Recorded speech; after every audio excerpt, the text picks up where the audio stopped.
Olá, sejam bem-vindas a mais um episódio do Sem Neura Podcast. Eu sou Marina Maris, médica, ginecologista e obstetra. E eu sou Carolina Flores, também médica, ginecologista e obstetra. Nesse podcast, vocês, mulheres, jovens, mães, pais, pessoas de todas as idades vão ter acesso a muitas informações sobre as áreas da feminilidade, da gestação, do puerpério, criação de filhos e muitas outras coisas em todo esse universo da maternidade. Acreditamos de verdade que informação é poder e a gente está aqui para ajudar vocês a se empoderar cada vez mais. Bom, hoje o nosso primeiro episódio desse assunto, que eu acredito que vão render muitos, vai ser sobre a amamentação. E quem a gente trouxe para conversar um pouquinho com a gente é a nossa querida Giovana Capai, nossa super parceira, amiga, paciente. Vai contar um pouquinho aí da história dela e tirar várias dúvidas aí que a gente vai começar a discutir. Um beijo. Oi, gente. Boa tarde. É um prazer estar aqui com vocês. Vocês que são tão queridas, né? Então, um privilégio gigante participar desse projeto maravilhoso. Mas, só para poder me apresentar, né? Então, como Carol falou, eu sou Giovana, sou enfermeira, consultora de amamentação, consultora internacional em lactação. Trabalho há 6 anos nessa área e há 6 anos com as meninas.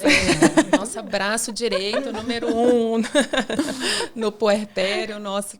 É muito importante, né? Demais. A amamentação é um desafio, né? Demais. Para todo mundo. Acho não, né? Porque isso é dado científico. Então, 95% das famílias precisam de suporte na amamentação. E isso é um dado que assusta muito quando a gente fala. Porque a gente ouve muito, até de gerações anteriores, que a amamentação é instintivo, que ela flui naturalmente, que você tem que sofrer mesmo, né? E a gente sabe que tem um caminho do meio ali. Então, a amamentação ela pode causar algum desconforto, mas a gente não precisa sofrer para poder alcançar o objetivo. Então, acho que esse papo ele vai ajudar muitas famílias aqui. Com certeza.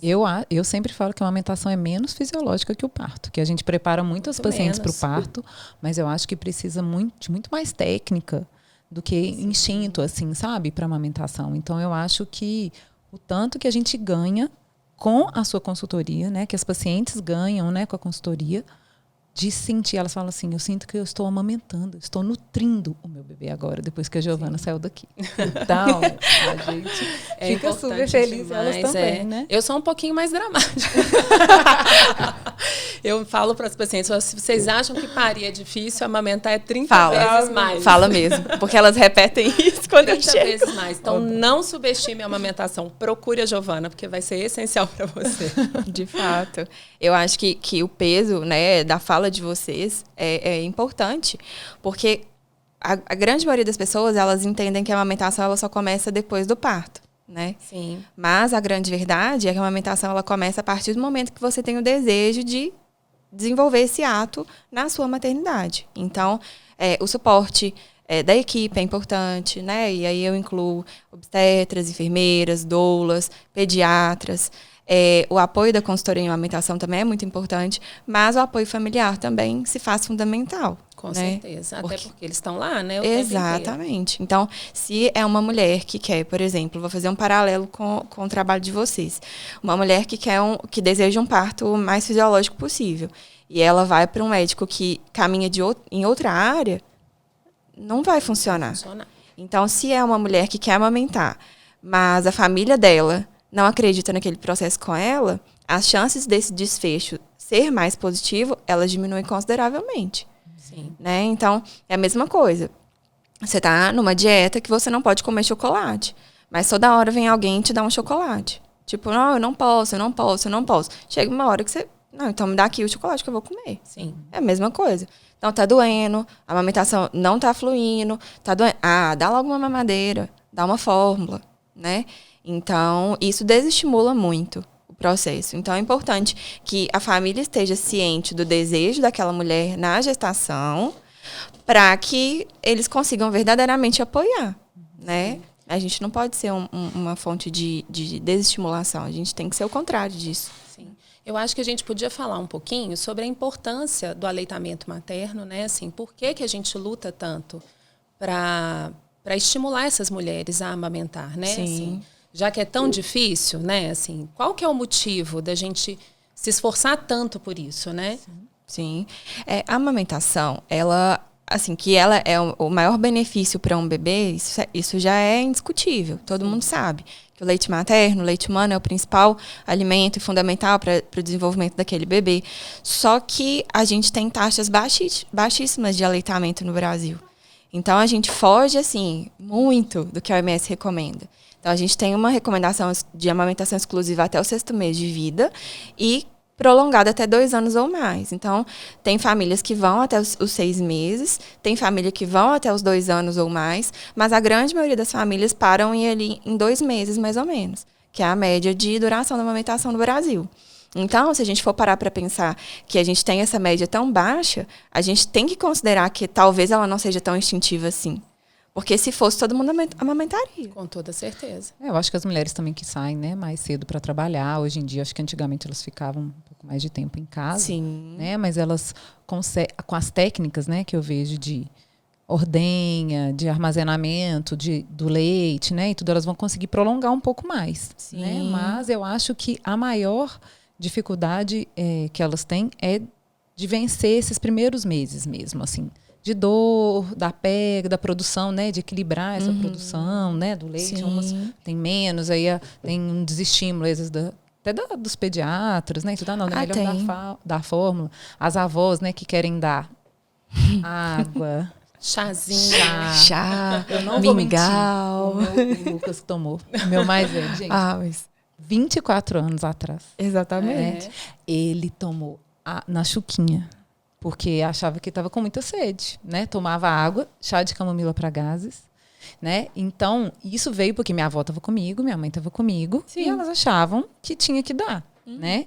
Então, você vê a desinformação, né? E a gente fica muito fragilizada, né, gente? No Eu início, no elas, puerpério, né, você fica muito fragilizada. E aí, qualquer informação que chega, você acaba, né? E há tanto tempo atrás, a gente não tinha o acesso à internet, às informações que a gente tem hoje, né? Não era a mesma coisa. Você acreditava no que sua avó e sua mãe fizeram. E ainda certeza, tendo né? informação, as pessoas ainda vão por essa linha. Então, assim, não tendo, muito mais. E eu acho que elas não sabem sobre as quantidades, assim, verdadeiramente, o que um bebê que acabou de nascer precisa. Que às vezes a gente tem a ideia de que é uma quantidade gigantesca e a gente sabe que não é, né? Então elas sempre vão achar que realmente o neném está passando fome ali, porque tem muito pouco, está saindo muito pouco, eu não tenho leite suficiente, né? Mas aí eu acho que a gente entra muito nessa linha da informação. Porque eu penso o seguinte, se uma mulher ela está bem informada, e isso em qualquer assunto referente à gestação, ao parto e ao puerpério, ela sabe o que esperar. E se ela sabe o que esperar, ela não desespera. Então, ela acolhe o que a gente fala, né, na gestação, ela tem as fontes dela de informação que ela busca, e aí, talvez, ela não vá absorver aqueles vários palpites que ela vai receber ali, porque ela vai receber. E ninguém está isento a receber. E como que você acha, né, que seria o ideal, né, para as famílias se prepararem, assim, fazer um curso com as avós, com os pais, as mães, e como que você trabalha, né? Sim. A sua preparação que você faz para as pacientes nossas, As nossas. antes do parto, na gravidez. Então, assim, eu acho que, igual eu falei, a amamentação ela vai começar a partir do momento que você deseja aquele processo. Então, toda vez que eu converso com uma gestante, eu pergunto para ela quais são as expectativas que ela tem referentes à amamentação. Então, tem gestante que fala que ela tem altas expectativas porque é um desejo muito grande de amamentar.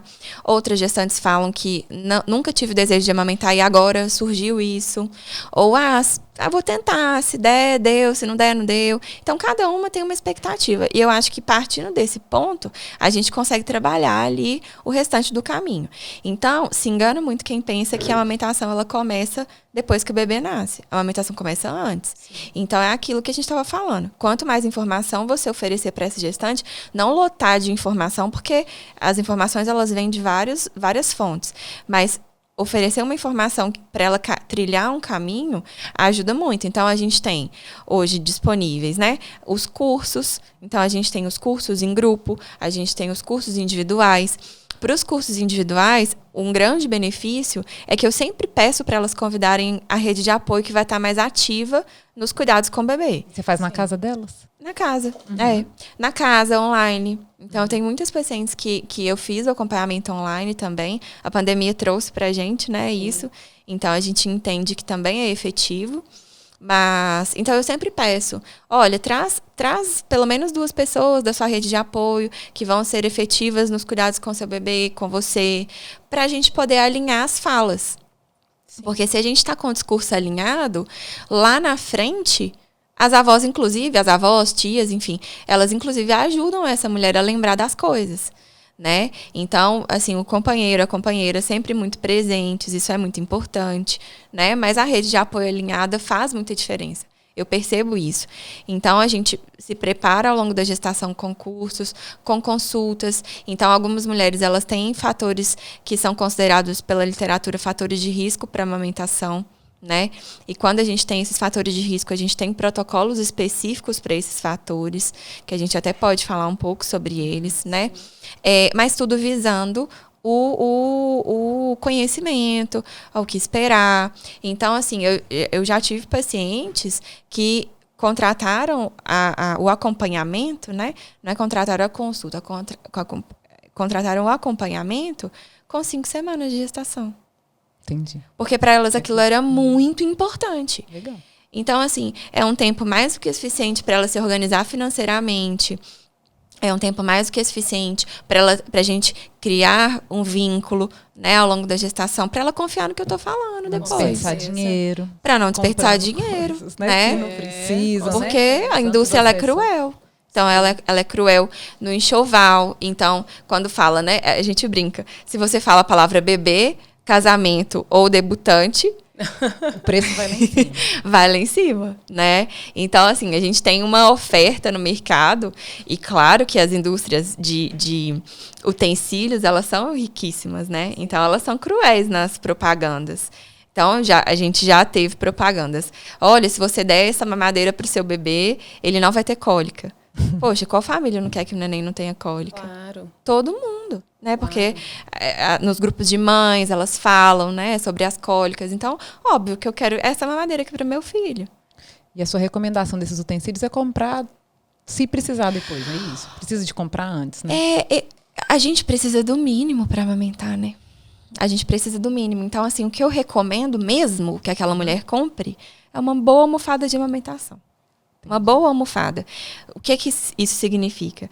Que ela vai comprar uma almofada compatível com o lugar que ela vai amamentar, porque também não adianta você ter uma poltrona extremamente estreita e comprar uma almofada gigante, porque não vai caber mesmo, vai ser desconfortável. E a sensação de ter jogado dinheiro no lixo, ela vai existir. Então, medir a poltrona ou o lugar que a mãe vai amamentar, porque nem todas amamentam em poltrona, né? Então, medir o lugar que ela vai amamentar para investir numa boa almofada de amamentação que vai acompanhá-la até depois que o neném crescer. Porque quanto mais pesado uma criança fica, mais difícil se torna ficar carregando, o braço dói, né?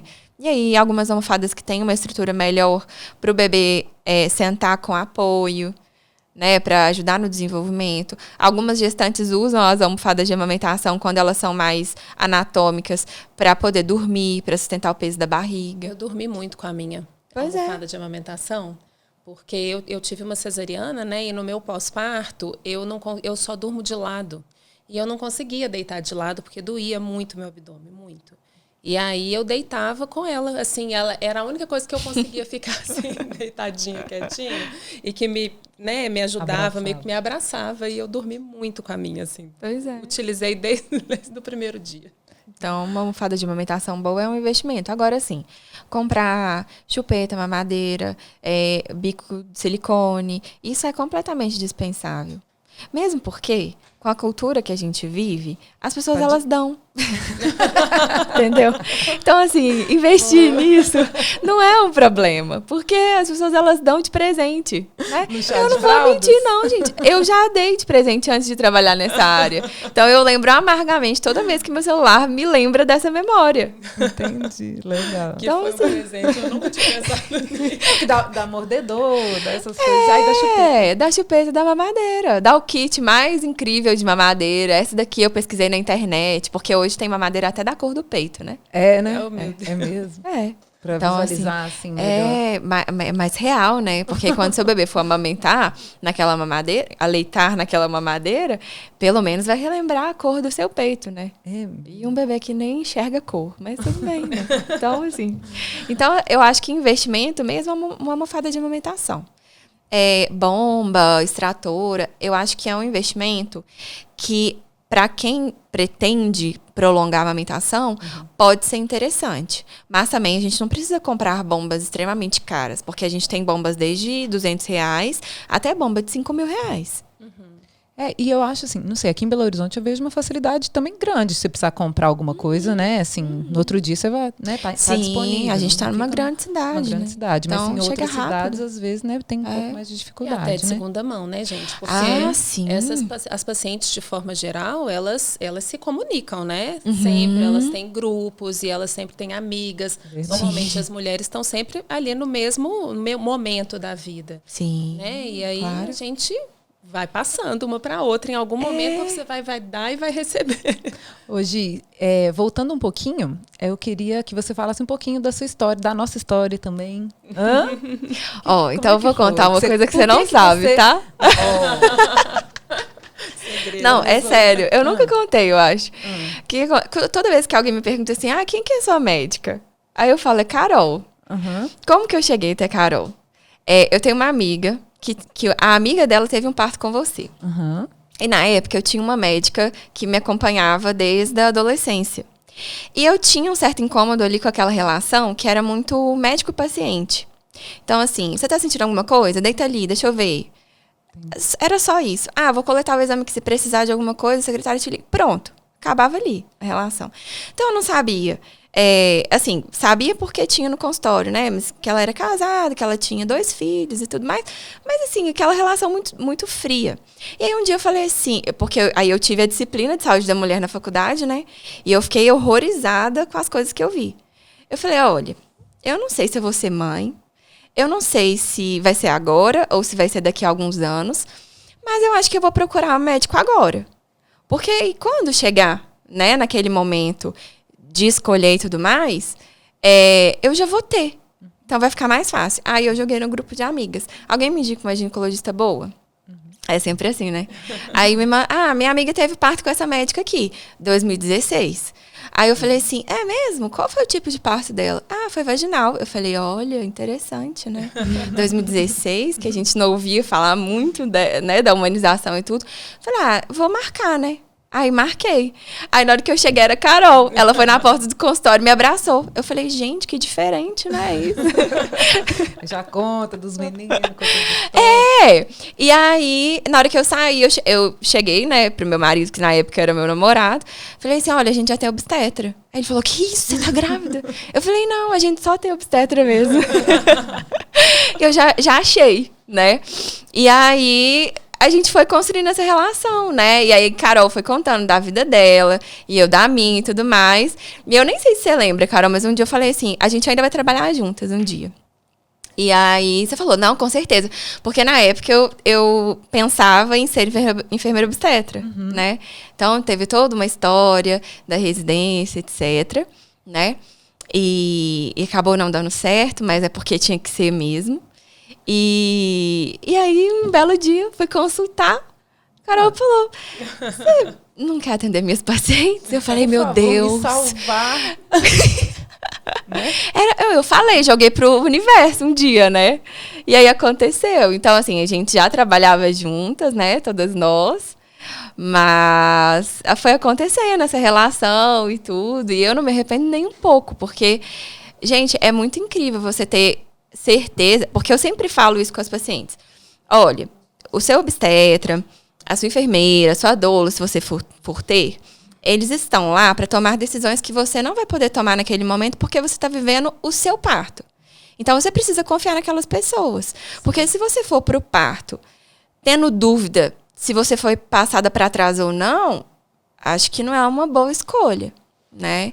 Então, eu totalmente segura, assim. E aí, né, eu aproximei da Mari e falei, pronto. Então, as duas no parto, né? Por gentileza. Obrigada. Pode chamar, que a gente Estaremos vai estar com lá. prazer. Não, mas eu já conto com isso. Né? Pode Isso contar. mesmo. E aí você fez a enfermagem e se Isso. especializou na amamentação, né? É. E hoje você só trabalha com isso mesmo, né? Eu só trabalho nessa área. Então, eu formei nas Ciências Médicas em 2017 e tentei a prova de residência, né, de um hospital aqui em Belo Horizonte. E por algumas questões não deu certo, enfim.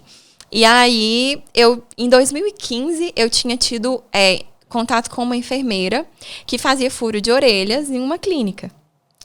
E naquela época, eu não tinha nenhuma pretensão de trabalhar nessa área, mesmo porque eu não sabia que existia essa área, né? E aí, eu comecei a procurar alguém para me dar um curso, porque uma amiga minha teve a grande ideia de que eu ia furar a orelha da filha dela. Aí eu falei, você tá achando que a gente tem uma disciplina na faculdade de furo de orelha? Não existe isso, não. A gente tem que aprender a fazer isso, né? Então, eu comecei a pesquisar pessoas que pudessem me ensinar a fazer furo de orelha. Bom, aí várias pessoas, né, todas que eu mandei mensagem, todas elas me ignoraram com sucesso. E aí teve essa enfermeira, que foi super acolhedora, super fofa. Ela falou assim, não, vem aqui onde eu trabalho, porque eu vou te ensinar a fazer o furo de orelha. Porque eu expliquei para ela qual era a situação. E eu ainda escrevi assim, olha, eu não tenho pretensão de trabalhar nessa área, entendeu? É só para fazer o furo de orelha de uma bebê. Amiga. Porque a minha amiga quer. Então, é isso. E aí, ela me ensinou e eu mantive um contato com ela. Só que era um contato um pouco instável. Então, assim, a gente conversava. Aí, 6 meses depois, a gente conversava de novo. Aí, ela falava, eu acho que eu vou sair daqui. Quem sabe você não assume meu lugar? Eu falava, gente, mas eu sou acadêmica. Que maluca, né? Assim, como assim? E aí, as coisas, elas foram caminhando, né? Então, eu falo que a amamentação, ela me escolheu, porque quase todo mundo que trabalha nessa área já passou pelo processo de amamentação. E o que levou a trabalhar nessa área foram as dificuldades do processo. Então, não é meu caso, já não é meu caso, né? Então, eu não sou mãe ainda, mas eu entendo que a amamentação, ela me escolheu. Então, o processo de residência em enfermagem obstétrica não deu certo por um motivo, que hoje eu entendo, né? Mas que na época eu não entendia. E aí, logo depois que eu formei, essa enfermeira apareceu de novo. Ela falou assim, olha, o que você acha da ideia de assistir um curso meu? Eu falei, acho ótima ideia. Porque eu já estava no processo seletivo de um hospital aqui em Belo Horizonte, para clínica médica e tudo. Porque quando você forma, você quer experiência, né? Claro. Então, você não escolhe a área, você quer a experiência. Porque vaga tem, mas todas as vagas te pedem experiência, mas ninguém te abre a porta, então é meio que um ciclo vicioso. Então, aí ela me chamou para assistir esse curso dela e tudo. Eu falei, nossa, legal. Bom, aí no mês seguinte, ela falou assim, eu tô com uma paciente, que era inclusive sua, tá, Mari? Era. Eu não vou lembrar o nome, porque foi muito traumático para mim. Mas eu lembro do prédio dela. Então, todas as vezes que eu passo na porta do prédio dela, e eu passo com frequência, eu lembro dessa história. Era uma família japonesa, que não falavam muita coisa em português. Eu tive muitas pacientes. Pois é. O marido falava mais ou menos, mas a mãe e a avó não. E ela me chamou para dar uma consultoria de cuidados com o bebê. Aí eu falei com ela assim, olha, essa enfermeira, eu falei, olha, eu nunca fiz isso. Aí ela falou, não, mas assim, a sua linha é muito parecida com a minha. Eu acho que vai dar super certo e tal. Eu falei, eu só vou aceitar se você se colocar à disposição para eu tirar as minhas dúvidas no final do dia. Porque eu lembro direito, era meio do dia, assim. Ela falou, não, fica tranquila, eu vou tirar todas as suas dúvidas. Você estuda durante o dia e à noite a gente conversa. Falei, tá bom. Aí à noite eu liguei para ela, o telefone dela deu desligado. Nossa. Ela desapareceu até 3 horas da tarde do dia seguinte. Já tinha passado. E o atendimento era às 11 da manhã. Então eu fui para atendimento, mas assim, super nervosa. Aí eu não conseguia me comunicar direito. Era mal um português e um inglês ali mais ou menos, então não era algo muito efetiva, né, essa comunicação. Resultado, o neném dormiu a consulta inteira, eu não conseguia acordar o neném. Ensinei para eles o banho e todos os outros cuidados e fui embora. Mas assim, com uma plena certeza de que a minha carreira ela tinha começado e terminado no mesmo dia. Questão de 1h30. Então, não ia fluir a partir dali. Eu falei, pronto, essa família vai reclamar de mim, e com razão, né? E é isso. Então, acabou. Eu vou seguir minha vida e pronto, acabou. E aí, muito tempo depois, ela me ligou. Aí, eu atendi o telefone e falei, olha, você colocou seu nome em jogo. Você tem ciência disso? Porque, assim... É muita responsabilidade isso que você fez. E ela falou, não, mas eu tenho certeza que foi ótimo. Eu falei, não foi ótimo, foi péssimo. Não precisa me pagar, não quero, obrigada. E é isso. Aí, passou o tempo. No mês seguinte, ela me chamou para dar um curso. Eu falei, ela é completamente maluca. Não, ela acreditava de verdade. Ela acreditou. Falei, bom, acho que ninguém reclamou de mim e é isso, né? E aí... eu dei esse curso para 13 casais. Olha só. Então, assim, eu lembro direitinho os números, porque foram coisas marcantes na vida. E aí, depois de uns 3, 4 meses, que foi quando a gente começou a trabalhar junto de fato. Eu falei, que é isso? Como assim? A gente vai trabalhar junto agora? Porque eu cheguei na consulta, né? Só a gente vai trabalhar junto agora? A gente vai trabalhar junto agora. E aí foi isso. Então, foi assim que começou. E aí eu comecei a fazer cursos de extensão, porque, na verdade, a consultoria em amamentação, ela não é uma profissão regulamentada. Então, não tem no rol de profissões a consultoria em amamentação. É uma profissão que qualquer pessoa pode se nomear. Tendo curso ou não, sendo da área da saúde ou não. Isso é sério, né? Isso é um problema. Isso é um problema grande. Então, se eu tenho uma experiência, vamos supor, eu tenho 3 filhos, mas eu quero ser consultora de amamentação, eu vou ser, entendeu? E é isso. Sem fazer nenhum curso. Sem fazer nenhum curso. Sem fazer nenhum curso. Então, a gente tem esse problema, né? Então, a gente tem alguns cursos de extensão que são incríveis. Uma das instituições é de Belo Horizonte, a outra do Rio de Janeiro. Então, são 2 instituições de referência. E eu fui fazendo os cursos, né? Aprimorando. E aí, em um desses cursos, eu descobri que existia o título de consultora internacional. Aí eu falei, poxa... não sei se eu consigo agora, porque eram muitas horas, que tinha que comprovar mais de 1000 horas de atendimento, é muita coisa, né? E fora os outros critérios. Então, eu falei, eu posterguei 1 ano, porque eu falei, eu não tenho hora suficiente para isso. E aí, quando eu fui contabilizar as horas, eu tinha o triplo de horas que eu precisava.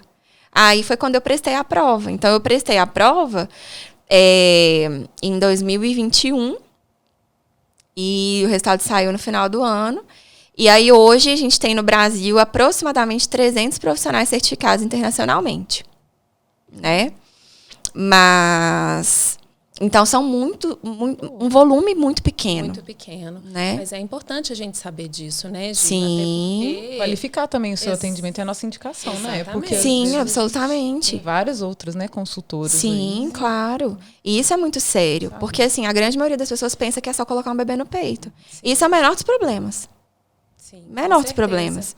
Né? Agora, os outros desafios que a gente enfrenta ali na assistência é o que vai ditar mesmo, né, o caminho que aquela família vai tomar. Então, é de uma responsabilidade muito grande. A gente, né, precisa ser capacitado. E aí, a cada ano, a gente tem crescido aproximadamente de 50 a 80 profissionais, né, no Brasil. Mas a gente tem essa única titulação, que você tem que fazer a recertificação a cada 5 anos, para poder garantir a sua assistência. Então, essa certificação ela te compete atuar em qualquer lugar do mundo que tenha essa prova de avaliação como critério, entendeu? Então, por exemplo, nos Estados Unidos, só quem atua com amamentação é quem tem o certificado. Isso é muito bom, né? Isso traz uma segurança muito grande, né, para as pessoas, absolutamente, para as famílias e para nós também, né? Isso que eu falo, somos profissionais e que a gente indica realmente, né, as pacientes. Eu acho que isso é muito importante, né? Eu também acho. Voltando então para nossa pré-natal, já que a gente, né, o nosso foco principal hoje, né, meu e da Marinel, a obstetrícia, né, o pré-natal, e a gente Então, tenta fortalecer elas mesmo com muita informação. E quais as principais doenças assim, que você vê hoje que precisam do protocolo de ordem pré-natal? Tá, esse protocolo ele foi desenvolvido exclusivamente no primeiro momento para mães com diabetes gestacional. Né? Então, os estudos que a gente tem, que são 3 estudos, eles trazem para a gente dados para mães diabéticas. Então, por que disso? Né? Porque a insulina, que é um hormônio extremamente importante para a lactação, que pouca gente fala sobre isso, né? Pode interferir ali no pós-parto imediato, porque o bebê ele tem chances aumentadas de hipoglicemia, né? Então, quando a gente faz a extração desse colostro no período gestacional, única e exclusivamente pensando na oferta para esse bebê, né? Então, a gente não tem indicação de fazer a ordenha pré-natal até esse momento para aumento de produção ou para acelerar a descida do leite. Isso não existe evidência. Tá?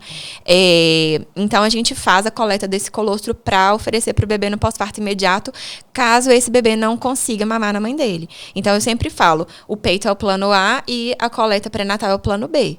Se a gente não tiver o plano A, a gente tem o plano B. E aí, o plano C, no Brasil, é a fórmula. Né? Então, pensando em evitar a entrada precoce de fórmula, a gente tem esse protocolo com respaldo científico para poder fazer ao longo da gestação. Então, o protocolo, ele engloba, né, o diabetes gestacional nos estudos, mas hoje a gente sabe que tem alguns outros fatores que podem ser incluídos para a coleta de colostro pré-natal. Então, a gente tem, além do diabetes gestacional, as cirurgias de mama, tá? Em especial a mamoplastia redutora, então quando a gente reduz, né, a estrutura da mama. O silicone também, mas não por conta do silicone em si, mas porque muitas vezes a gente tem uma condição que 4% das mulheres apresentam, que é a hipoplasia mamária, que ela é escondida pela prótese. Né? Então, algumas mulheres que têm uma concentração baixa de glândulas na mama, que não gostam do formato das suas mamas, colocam a prótese. Então, essa avaliação ela é importante também. A gente tem que ter critério com relação à prótese de silicone por causa disso. Exceto quando a gente tem recorte da areola para colocação da prótese, que é uma técnica que a gente nem vê tanto, mas acontece também. Então, as cirurgias de mama, síndrome do ovário policístico, síndromes metabólicas, né? Então, ovário policístico, hipotireoidismo, né? Tireoidite de Hashimoto, cesariana eletiva. Então, quando a gente sabe que vai ser uma cesariana, que a gente sabe que esse bebê pode ter um atraso no reflexo de busca por conta das medicações, né, do parto, então a gente pode também fazer a coleta de colostro pré-natal. Não tem um consenso com relação a bebês pequenos para a idade gestacional, ou bebês com restrição de crescimento ou grandes para a idade gestacional. Isso depende muito da clínica do paciente, tá? Bebês que têm fissura palatina, lábio leporino, algo anatômico que foi identificado ali pelo ultrassom, então também pode ser uma indicação. E aí, esse estudo traz para a gente segurança para iniciar o protocolo a partir de 36 semanas. O que a gente esbarra muito, na verdade, são 2 aspectos.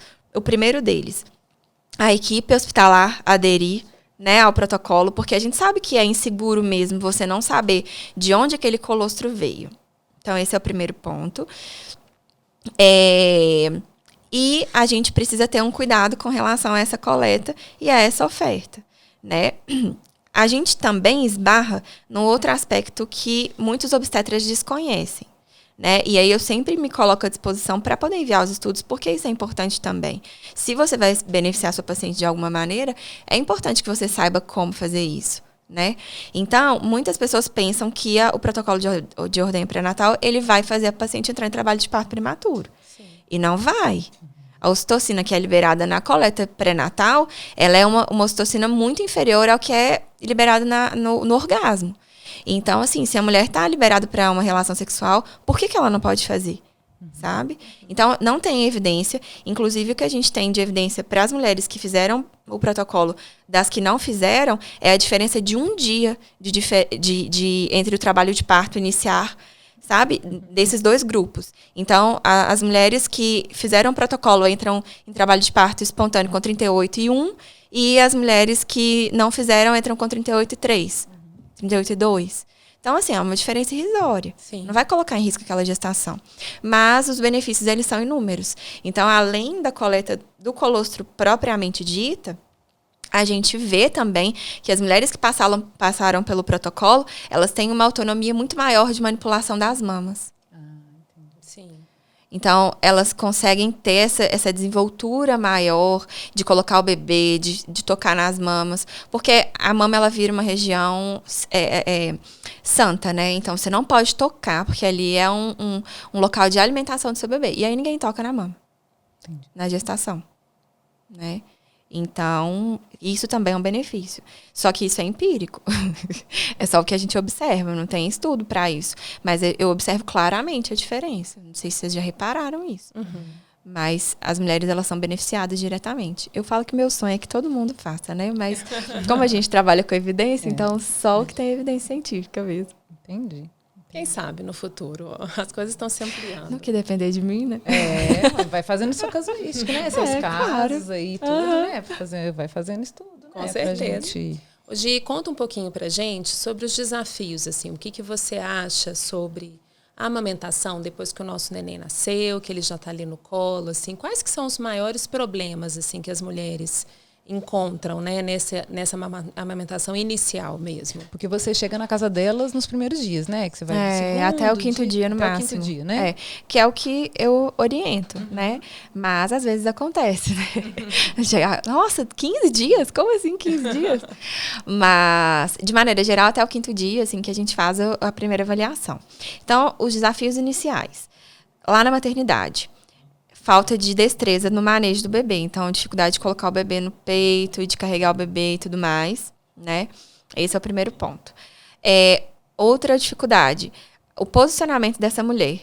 Porque, assim, cama de hospital, gente, é o pior lugar do mundo para amamentar. Eu sempre falo para elas sentarem ou na poltrona ou na cama mesmo mais reta, porque aquela cama que você fica para trás... Você não tem muita... Você não consegue, né, ter muita posição. Não tem. E postura, né, para segurar o bebê. Porque o início da amamentação requer técnica. Não tem jeito. Requer técnica. Ou a gente vai pagar um preço alto que é uma lesão. E sentir dor é muito ruim. Sim. Então, assim, por exemplo, claro que são coisas diferentes, mas ela já está cansada de algumas dores durante o trabalho de parto e tudo mais. Aí, mais essa dor, né? Às vezes tem mulher que não dá conta mesmo, que não tolera. Porque aí junto o cansaço, a dor que já teve, né? A falta de habilidade, a falta de suporte. Porque aí no hospital é complicado. Porque se ela fica 24, 48 horas na maternidade, aí ela recebe de 8 a 10 pessoas diferentes nessas 48 horas. São 10 pessoas falando coisas completamente diferentes. Então, assim, é muito difícil. Pega assim, pega assado. O bebê não pode se movimentar assim, você tem que pegar desse jeito, essa mão aqui não vai. Mas o peito é assim. Cada um fala uma coisa. Então, essas dificuldades iniciais, elas são mais frequentes. E aí, gente, a gente tem mães, né, que têm lesões ainda na maternidade. Isso acontece, né? E lesões de vários graus. Então, são as dificuldades iniciais. Aí, quando chega em casa, o leite desce, que geralmente acontece, né, por volta do 3º dia, mais ou menos. E a noite da descida do leite é caótica. Sim. Porque aí o peito que estava mole fica duro, um bebê que estava pegando para de pegar. Aí ela começa a ter uma sensação de febre. Aí o peito dói demais, aí fica encurtado, fica empedrado, e começa a ficar vermelho, e o bebê não mama, aí não faz xixi, é o caos, né? Então, dentro da primeira semana, eu julgo que essas são as principais dificuldades que as mães apresentam. Sim, e esse é o pior dia de todo. A descida do leite. A descida do leite é o pior dia. Eu também acho. Na verdade, a noite da descida do leite. É difícil demais. Eu fiz um pódio, assim, ela tá no número 1. Porque, eu também acho. Gente, tava tudo fluindo bem, aí do nada meu neném não consegue pegar mais. O que eu vou fazer agora? E você sabe que eu acho que a dor na mama, ela é pior do que a dor... Bom, pelo menos eu senti mais dor na mama do que dor na própria cesariana, assim, sabe? E é isso, eu acho que saber manejar desde antes de você saber que vai acontecer a pujadura, que vai descer o leite, como que você pode fazer para ajudar o seu neném a mamar nesse dia, como que você pode fazer para desempedrar a mama, o que você faz para te auxiliar. Isso faz muita diferença, né? Porque não tem muito remédio para dor na mama, né? Por mais que você tome um analgésico, não passa, né? Passa. O atrito contínuo, né? O bebê fica muito tempo atritando. Então, eu acho que se tá errada a pega, né? E aí já começa a ferir ali mesmo. A gente vê muitas pacientes na maternidade, antes de 48 horas, que a gente vai dar alta, já estão com fissuras nas mamas. E uma coisa que eu queria falar é da língua. E os testes da linguinha? Esse merece um podcast? Merece. Inteiro. De teste da linguinha. O que acontece? A língua. A gente tem um protocolo que é de uma fonoaudióloga, que chama Roberta Martinelli, que ela é referência no Brasil e no mundo com relação à avaliação do frênulo lingual, que é o freio da língua. Em 2014, virou uma lei federal o teste. Tá. Então, o que a Roberta Martinelli recomenda nesse teste? Que é um protocolo que ela mesma desenvolveu. Que o bebê ele seja triado na maternidade para que os casos mais presos, digamos assim, não saiam dali daquela maneira ou já saiam com encaminhamento. Nos casos de freios duvidosos, na primeira semana você faz uma reavaliação. Então, você faz a triagem na maternidade. Na primeira semana, uma reavaliação, mantendo essa avaliação duvidosa até 30 dias. Porque, a partir daí, você consegue avaliar outras questões do desenvolvimento anatômico daquele bebê. Então, postura de boca, postura de língua, o comportamento da mamada, se aquela mama está lesionada ou se não está, como que é a extração daquele bebê, extração de leite no peito daquele bebê. Então, vários outros critérios ali são avaliados. E a gente tem um outro protocolo que ele é mais utilizado nas maternidades, que é o Bristol, que é um protocolo realmente de triagem, porque ele avalia 4 pontos e só. Então, assim, quando você identifica um freio que é duvidoso, você tem que encaminhar, não tem jeito. E aí, muitas famílias sofrem com isso, né? Então, esse protocolo de 2014. Em 2019, ele começou a ser mais falado. Em 2020 e 2021, a gente conseguiu desenvolver estratégias para avaliar esse protocolo de uma melhor maneira. E aí, hoje, a gente tem mais atenção a isso. Então, às vezes, a gente ouve famílias falando assim, nossa, mas isso virou moda. Não, não é que virou moda. Mas é porque as pessoas, elas sabem avaliar melhor do que elas sabiam há 1 ano, há 3 anos, há 5 anos. Sim. Então, é natural que algo que vai se desenvolvendo ao longo do tempo fique, né, mais falado mesmo. Mas pode ter, às vezes, um freio que é duvidoso e o bebê mamar bem, né? Sem dificuldade. Pode. Né? Não, prática, já né? vi freio na ponta da língua que o bebê fazia uma extração linda. Entendi. Só que é uma deficiência anatômica que tem que ser corrigida. Entendi. Porque aquilo se aquilo se prolonga muito, vai causar outros impactos naquela criança. É porque a questão não é só a amamentação, né? Não. Ele tem uma questão de fala, tem outras coisas. Introdução né? alimentar, respiração, padrão de sono. Então, essas coisas a gente tem evidências. Então, uma língua que ela não está bem posicionada dentro da boca, ela pode causar outras interferências na vida daquela criança. Então, por exemplo, quem pega muito esses casos na introdução alimentar é a Luísa Miranda, né? Que ela trabalha só com a introdução alimentar. Ela evidencia muitos casos de famílias que a criança está com dificuldade na introdução alimentar e na hora que vê a língua. E aí você diagnostica e encaminha para fono. É assim, ó. A gente faz a triagem. Então, eu faço a triagem, porque eu não sou fono. Eu faço a triagem. O freio, que é anterior, lá na ponta da língua, não tem jeito, eu encaminho. E depois, dependendo do desenvolvimento daquela criança na primeira semana, a gente vê se vai precisar de alguma outra intervenção da fono. Para freio duvidoso, eu acompanho. Porque eu penso assim, se você opera aquela criança, não tem como você costurar de novo. Só que hoje a gente também está esbarrando numa questão importante. Qualquer freio duvidoso está sendo operado. Super indicação. Então, isso é muito grave. Porque aí tira a credibilidade daqueles freios que realmente precisam de cirurgia. Entendeu? Sim. Então, a gente tem que tomar cuidado com isso. Então, eu acompanho.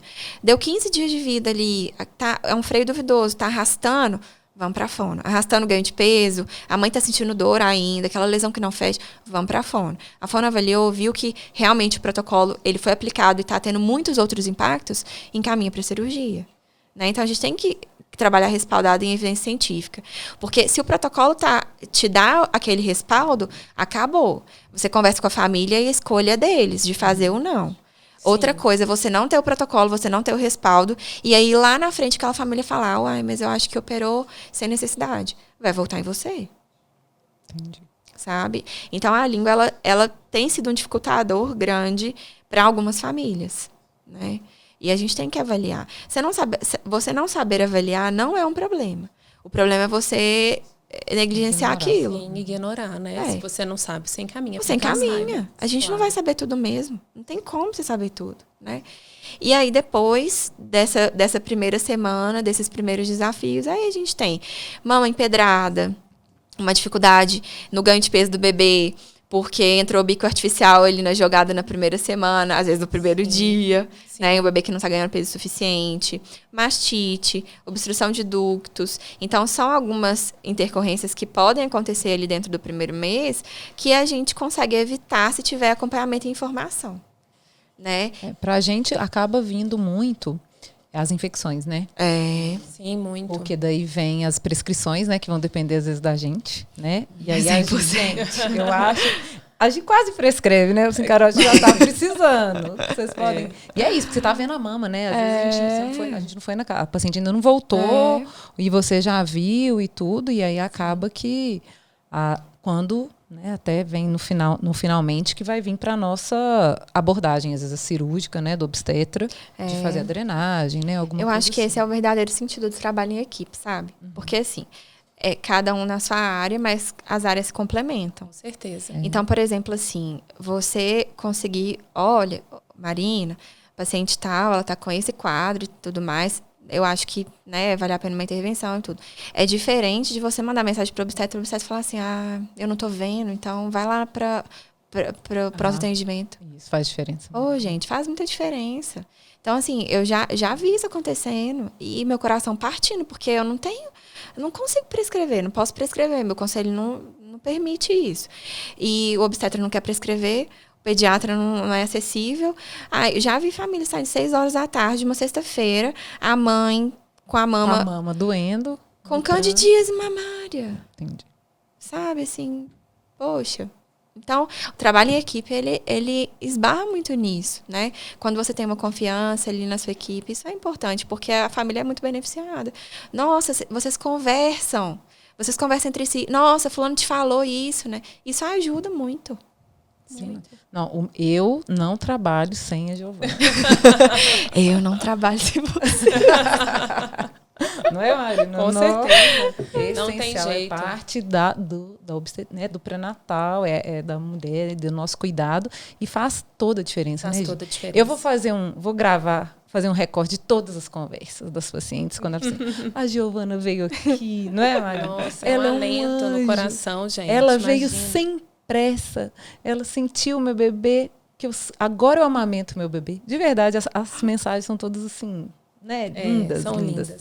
Seu trabalho, de verdade, né? Assim, enriquece muito, muito mesmo o nosso, né? Te faz, né? Eu acho que crescer cada vez mais, igual você tem, né? Crescido aí na sua assistência, brilhando, de verdade. As pacientes te amam. A gente não vai agradar 100% das pessoas, mas a gente tenta. Mas é verdade. A maioria, isso é bom, né? Tá tudo bem a gente não agradar 100%. Sim. Porque eu acho que você vai se identificar com um profissional que, né, teve um match ali naquele momento e tal, que te ouviu. Porque se você avalia a mesma paciente com 1 dia, 5 dias, 10 dias, 15 dias, você vai ver várias pacientes. Vários pacientes, certamente. Né? Então, assim, às vezes não foi um dia tão legal, né? Que a paciente não conseguiu absorver tudo, que ela ficou sem querer te chamar no WhatsApp, porque é uma coisa que eu sempre falo. Às vezes acontece, né, de não ser eu que agendei a paciente, mas eu falo, olha, eu tô te mandando o nosso plano de ação pelo meu telefone pessoal. Fica à vontade para tirar suas dúvidas, não passa aperto sozinha, por favor. E aí, às vezes, a paciente, Gasparzinho, some. Aí, do nada, aparece. Então, a gente tem que mandar mensagem. E aí? Tá tudo bem? Né? Mas esse é um momento muito difícil, né, para as mulheres. Assim, é um momento muito desafiador. né? E a gente saber que tem uma pessoa ali que vai estar cuidando dela, que vai estar olhando por ela, que vai estar ajudando nessa questão da amamentação, faz uma diferença gigantesca, né? Para ela, para a experiência dela, dessa maternidade inicial e até para os cuidados futuros, assim. Se ela consegue passar por esses primeiros dias com mais tranquilidade, com mais segurança, isso garante que essa adaptação inicial da família mesmo, né, ao bebê, porque independente de ser um filho, né, ele precisa de passar por essa adaptação. Isso garante uma tranquilidade, acho que para o resto da vida. O puerpério mais leve, né? Muito mais leve. Eu acho que igual a gente estava falando, né? Não tem como todo mundo agradar 100% das pessoas, não tem como. Mas quando eu penso assim, você entra na casa, porque eu atendo domiciliar, você entra na casa de alguém, é o ambiente mais íntimo daquela família. Então, eu já vi 1000 coisas acontecendo. Eu imagino. Né? E você, sinceramente, eu consigo desligar. Então, parece que eu atravesso um portal ali da Amamentolândia. Eu passo da porta e aí eu atravesso um portal, acabou. Eu tô ali dentro. Então, eu tô vendo o que está acontecendo aqui. Eu tô inteirada do ambiente para conseguir ajudar essa família. Porque eu acho que 50% da minha consulta é escuta. E isso vai te dar muitas respostas. Para quase tudo, né? Claro que tem a parte que você tem que observar, mas você consegue, se você ouve bem a paciente, você consegue resposta para quase tudo que está acontecendo ali. E isso é muito importante, né? Então, quando eu tô ali, né? Para eu conseguir atender. E não são 100% dos bebês que eu vou sair e vão estar mamando. Mas a gente tem que garantir a segurança da alimentação daquela criança e a segurança da mama, né? Da mãe e tudo. Para não colocar aquela mulher em risco. Né? Isso é muito importante. Então, eu fui realmente escolhida por essa área, porque, né, eu nem sabia que existia. E eu sou 100% feliz no que eu faço. E a gente escolheu você, não foi à toa. Eu sou muito feliz por isso também. De coração. Acho que todas as oportunidades que eu tiver de falar isso, eu vou falar, porque realmente eu sou muito realizada de compor a equipe de vocês. Assim, sem sombra de dúvidas. Para mim é um privilégio gigantesco. Às vezes eu falo, nossa, eu trabalho com as meninas tem 6 anos. Olha só que loucura, né? Isso é maravilhoso. Nosso currículo, né, de estar juntos todos, vai só fortalecendo todo mundo, né? Então vamos trabalhar por muitos outros 6, Amém. se Deus quiser. Amém. Né? Gente, bom demais, né? Adorei. E eu também, eu acho que vai ter muito podcast de amamentação ainda pela frente. Pode me chamar. Não vai? Venho. Pode me... Viremos, com certeza. Gente, é isso então. Esse foi o nosso episódio sobre a amamentação com a Giovana Capai, nossa amiga e nossa companheira aí de trabalho. E futura paciente. Estamos esperando.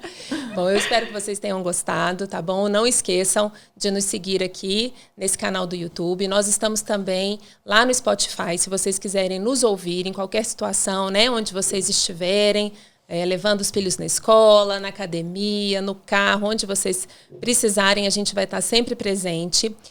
Vocês devem ter visto que passou um QR Code aí na tela ao longo do nosso programa. Vocês podem entrar nesse QR Code, vocês têm uma ligação direta com uma pessoa da nossa equipe, vocês podem mandar dúvidas, podem mandar sugestões de alguns assuntos. Não esqueçam também de ativar o sininho para vocês receberem notificações, né, sobre as nossas novidades sempre. E é isso. Adoramos. Esperamos até vocês. Semana que vem, né? Até com semana mais que vem, novidades. com mais novidades. Um beijo grande para todos vocês. Uma boa semana. E aguardamos aí todas as dúvidas e as interações aí com a gente para a gente ficar cada vez mais próximo. Isso aí. Um beijo. Tchau, Beijo, tchau. gente. Tchau. Muito bom. Tchau, tchau.